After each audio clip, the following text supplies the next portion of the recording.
I'm Julie McDowell with Dandelions and Poppies. You're watching Hometalk. I wanted to make my own modelling paste for this. So I'm using cornstarch, I'm using Elmer's PVA, this is school glue. You can use any glue that you've got, but because not all glues are created equal, you may have to adjust your ratios. So I put 2 spoons of cornstarch and 2 spoons of Elmer's glue.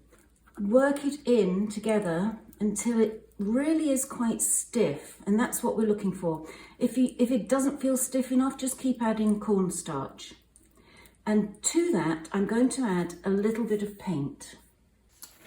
I'm going to use this really lovely mandala stencil that I've got, which just happens to fit perfectly on this square table.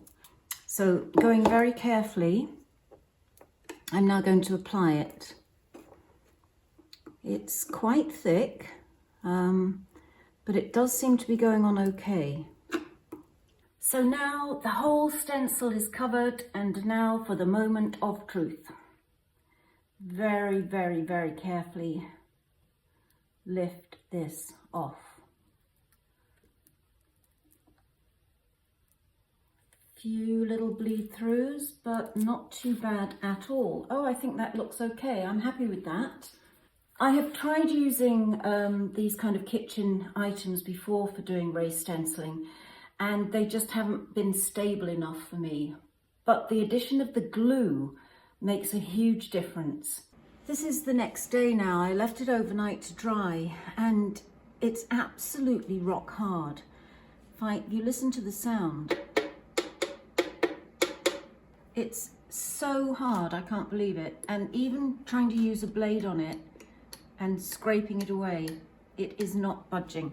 So I think this is a really good alternative to buying texture medium. I have actually also sanded it very lightly. This is 1000 grit sandpaper, and there were just a few little kind of sticky up bits, little rough bits. So I've sanded it very, very lightly with that, and then wiped away the dust with the microfiber cloth. Okay, just going to give it one coat and then see how that looks.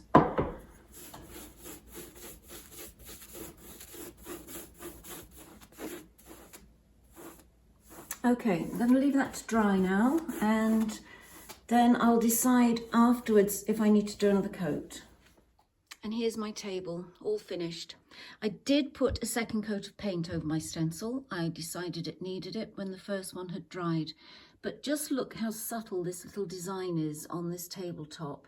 And all that with cornstarch and glue. It's really amazing. I love how this table's turned out. I'm not top coating mine because the general finish milk paint I've used does not require it. This table will not get a lot of use. If you're using a chalk-based paint, you will need to top coat it. I hope you've enjoyed this episode and I have inspired you to have a go. I'm Julie McDowell. I'll see you next time.